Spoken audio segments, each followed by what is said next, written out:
తులారాశి వాళ్లకు ఈ వారం సానుకూలమైనటువంటి ఫలితాలు కలగబోతున్నాయి. మీకున్నటువంటి గౌరవాలు, మీకున్నటువంటి కీర్తి ప్రతిష్టలు విశేషంగా పెరిగే అవకాశాలు ఉన్నాయి. వృత్తి ఉద్యోగాల పరంగా చూస్తే మంచి మంచి ఫలితాలను సాధించుకోగలుగుతారు. గొప్పనైనటువంటి ప్రాజెక్టులు కూడా ప్రారంభించుకునే అవకాశాలు ఉన్నాయి. ఆర్థిక పరంగా చూస్తే ఈ వారం మంచి పురోభివృద్ధిని సాధించుకోగలుగుతారు. గతంలో మీ అవసరం కోసం చేసిన అప్పులను తీర్చివేయటం, అదే సందర్భంలో మీకు రావలసినటువంటి బాకీలను కూడా వసూలు చేసుకోగలుగుతారు. ఆదాయ మార్గాలు పెంచుకోవడం ద్వారా మీలో ఈ వారం మరింత ఉత్సాహాలు కలిగేటటువంటి సూచనలు కనిపిస్తున్నాయి. వ్యాపార సంబంధమైనటువంటి కార్యక్రమాల్లో మంచి లాభాలను పొందుతూ ఉంటారు.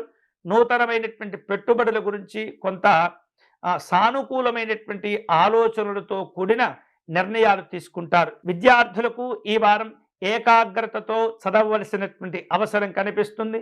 సమయం బాగా ఉంది, బాగా మీరు ఉపయోగించుకునే ప్రయత్నం చేయాలి. మంచి సమయం ఉన్నప్పుడు దాన్ని కనుక దుర్వినియోగం చేసుకుంటే వాటి వలన ఇబ్బందికరమైనటువంటి పరిస్థితులు కూడా ఏర్పడుతుంటాయి. దూరదేశాల్లో చదువుకోవాలి అనేటటువంటి కలలతో ఉన్నటువంటి విద్యార్థులకు ఈ వారం చాలా అనుకూలంగా ఉండబోతుంది. లక్ష్యాలను జాగ్రత్తగా చేపట్టి పూర్తి చేసేటటువంటి ప్రయత్నం చేయండి. వివిధ ప్రాంతాల్లో మీకున్నటువంటి పనులను చేపట్టేందుకు ప్రయాణాలు కూడా ఏర్పాటు చేసుకుంటూ ఉంటారు. అదే సందర్భంలో వేరువేరు ప్రాంతాల నుండి వచ్చినటువంటి కుటుంబ సభ్యులను, బంధువులను కలుసుకుంటారు. వినోదపరమైనటువంటి కార్యక్రమాల్లో పాల్గొంటూ ఉంటారు. ఆరోగ్యపరంగా చూస్తే ఈ వారం కొంత కాళ్ళ నొప్పులు, కీళ్ళ నొప్పులు ఇబ్బంది పెట్టబోతున్నాయి. వాటికి సంబంధించినటువంటి జాగ్రత్తలు తీసుకోవాలి. ఇటువంటి సందర్భంలోనే రోజు కాస్త వ్యాయామం చేయటం అనేది చాలా చాలా అవసరంగా కనిపిస్తుంది. దంపతుల మధ్య కొన్ని కీలకమైన రహస్య సంబంధమైనటువంటి చర్చలు ఉండబోతున్నాయి.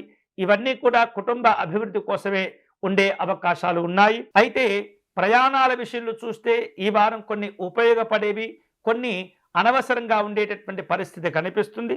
కాబట్టి ఏవైతే ఉపయోగపడినటువంటి ప్రయాణాలు ఉంటాయో వాటిని నిలుపుదల చేసుకోవటం మంచిది. ఇక విలువైనటువంటి వస్తువులు, ఆభరణాల విషయంలో జాగ్రత్తగా ఉండండి. ఈ వారం విశేషమైనటువంటి ఫలితాలను పొందే క్రమంలో తులారాశి వారు ఆంజనేయ స్వామి వారిని పూజించటం మంచిది. హనుమాన్ చాలీసా పారాయణం చేసుకోవటం, స్వామివారి దండకమును పారాయణం చేయటం, అలాగే స్వామివారికి అర్చన నిర్వహించడం ద్వారా మంచి మంచి ఫలితాలను పొందవచ్చు.